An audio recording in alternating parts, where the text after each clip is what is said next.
Assalamualaikum warahmatullahi wabarakatuh. Jamaah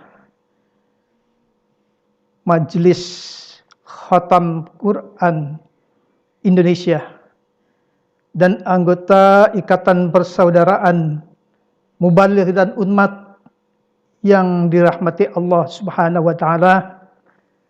Pimpinan Kiai Haji Bunyani Hasbi MA yang saya muliakan dan saya cintai. Dalam kesempatan yang singkat ini, saya ingin menyampaikan ada 3 hal atau 3 momen yang saya ingin sampaikan.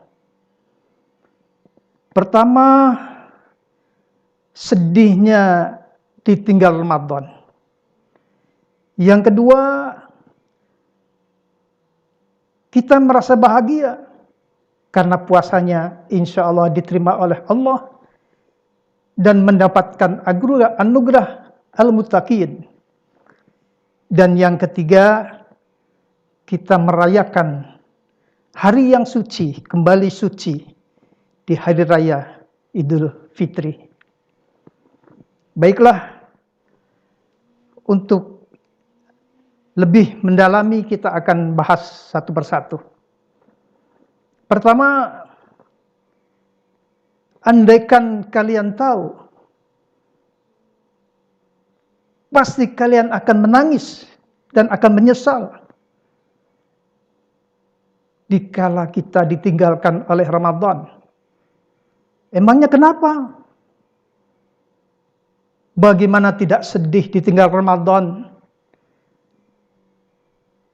yang dikenal sebagai bulan ampunan, bulan yang penuh rahmah, kasih sayang, bulan itkum minan nar, terhindar dari api neraka. Berbagai macam bonus diberikan Allah Subhanahu wa taala kepada shaimin dan shaimat.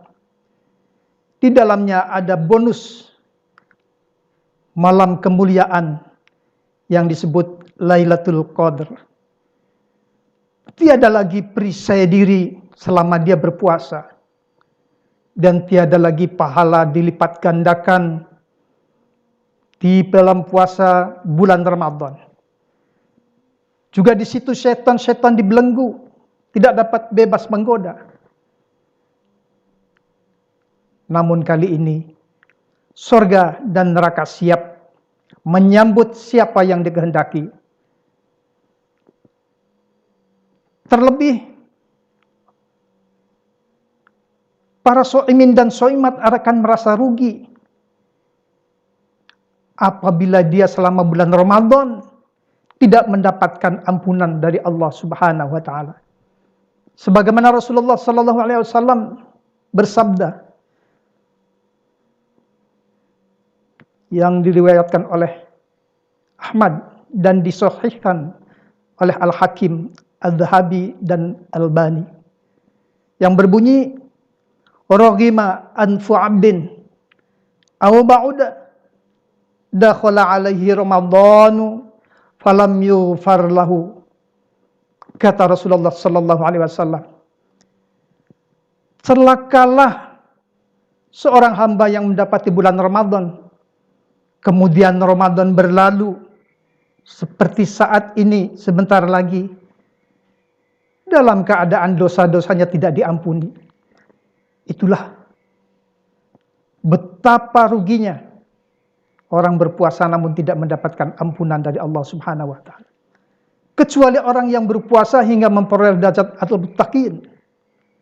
Sebagaimana Al-Baqarah 183,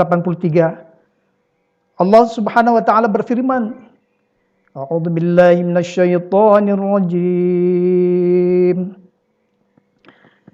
Ya ayyuhalladzina amanu kutiba alaikumus siyamu kama kutiba alal ladzina min qablikum la'allakum tattaqun. Shadaqallahul adzim. Wahai orang-orang yang beriman, diwajibkan atas kamu berpuasa sebagaimana diwajibkan kepada orang-orang sebelum kamu, agar kamu bertakwa. Itu penegasan Allah Subhanahu wa Ta'ala. Kemudian selanjutnya, andaikan kalian tahu betapa senang dan bahagianya kalau puasa kita diterima oleh Allah Subhanahu wa Ta'ala dengan memperoleh derajat al-muttaqin. Lalu apa tanda-tanda puasa kita diterima Allah? Pertama, puasa kita diterima oleh Allah. Tandanya adalah begitu kita masuk di bulan Syawal, maka ibadah selama bulan Ramadan akan terus ditingkatkan hingga ketemu bulan Ramadan berikutnya. Sesuai dengan nama Syawal. Syawal adalah berarti peningkatan. Maka selama bulan Syawal dan bulan-bulan berikutnya, ibadah selama Ramadan yang sudah kita laksanakan dan kita kerjakan dengan ikhlas karena Allah, maka akan dilanjutkan dan bahkan ditingkatkan. Apa saja yang dilakukan? Misalnya interaksi dengan Al-Quran, mentadaburi, memperdalam tafsir, dan tentu mengamalkannya. Lalu kita iktikaf di masjid, menegakkan sholat malam, sedekah, serta amalan-amalan khusus di bulan Syawal. Melaksanakan amalan khusus di bulan Syawal adalah puasa 6 hari. Menikah, apakah menikah untuk dirinya maupun untuk anak-anaknya. Kemudian puasa sebelum menikah. Lalu kemudian menggemakan takbir dan sholat Idul Fitri manakala masuk di bulan Syawal. Kemudian dilanjutkan dengan puasa Senin Kemis atau puasa Ayyamul Bid atau puasa Daud dan lain sebagainya. Itulah amalan-amalan yang perlu ditingkatkan selepas bulan Ramadan. Kemudian yang kedua, sebagai orang yang memperoleh derajat al-muttaqin, dia senantiasa menebarkan pesona akhlak al-muttaqin. Apa saja akhlak-akhlak al-muttaqin? Orang yang memiliki derajat al-muttaqin tentu akan mengaplikasikan akhlak-akhlaknya di dalam kehidupan sehari-hari. Dan itu merupakan tarbiyah selama bulan Ramadan. Apa saja yang dia lakukan? Atau yang mendapatkan tarbiyah selama bulan Ramadan? Antara lain adalah menjalin silaturahim di bulan Syawal dan seterusnya. Saling memaafkan. Dan dia senantiasa sabar di dalam menghadapi cobaan maupun di dalam menghadapi apapun. Dan dia tetap berlaku jujur sebagaimana dia waktu berpuasa. Tetap taat terhadap aturan yang sudah ditentukan. Tetap dapat mengendalikan hawa nafsu sebagaimana dia waktu berpuasa. Dan tetap dia berbagi dengan sesama. Dia senantiasa bersifat tawadhu, istiqomah, dan tetap bersyukur kepada Allah Subhanahu wa Ta'ala. Tidak berkata-kata kotor, tidak melakukan ghibah, dan juga tidak mau menyakiti orang lain. Tidak serakah pada dunia, juga tidak ingin merampas hak orang lain. Tidak ingin berbuat riya, ujub, atau sombong. Tidak melakukan kebohongan. Dan senantiasa melaksanakan perintah dan menjauhkan larangan Allah Subhanahu wa Ta'ala. Itulah antara lain akhlak-akhlak orang yang memiliki atau menyandang gelar al-muttaqin. Puasa di bulan Syawal, Rasulullah SAW mengajarkan kepada kita di dalam satu hadisnya yang diriwayatkan oleh Muslim radhiyallahu an, man shoma ramadhana thumma itba'ahu sittan min syawwali kana kasiyamid dahr. Barang siapa yang berpuasa Ramadan, kemudian dia berpuasa 6 hari di bulan Syawal, maka dia berpuasa seperti setahun penuh. Ya, itulah amalan-amalan yang perlu kita laksanakan.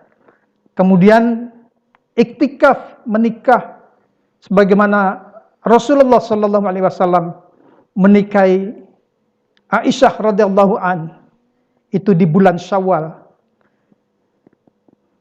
Kemudian menjalin silaturahmi, melakukan sholat di hari raya Idul Fitri. Kemudian meningkatkan kualitas ibadah yang lain seperti sholat 5 waktu. Karena Rasulullah Sallallahu Alaihi Wasallam juga mengajarkan kepada kita bahwa as-salawatul khamsu wal jum'atu ilal jum'ati kafaratun lima bainahunna. Salat yang 5 waktu dari Jumat ke Jumat dan Ramadan ke Ramadan merupakan penghapus dosa di antara mereka jika dia menjauhi dosa-dosa besar. Kemudian amalan lainnya kita senantiasa berinteraksi dengan Al-Quran, melaksanakan qiyamul lail, memperbanyak puasa sunnah. Kemudian momen yang ketiga adalah kita merayakan hari yang suci, merayakan kemenangan kita atas dititipannya ibadah puasa di bulan Ramadan. Segenap jiwa dan ragaku menyambut hari kemenangan, memperoleh derajat al-muttaqin, jiwanya kembali suci seperti baru dilahirkan oleh ibunya. Namun akibat COVID-19, apa boleh dikata, ketika tangan tak bisa saling menjabat, mata tak bisa saling menatap, hanya hati yang mampu berbisik, "Selamat Idul Fitri 1441 Hijriah, mohon maaf lahir dan batin. Taqabbalallahu minna wa minkum, taqabbal ya karim, minal a'idin wal faizin, kullu amin wa antum bi khair." Kurang lebihnya saya mohon dibukakan pintu maaf yang sebesar-besarnya. Kurang lebihnya demikian. Wabillahi taufik wal hidayah. Wassalamualaikum warahmatullahi wabarakatuh.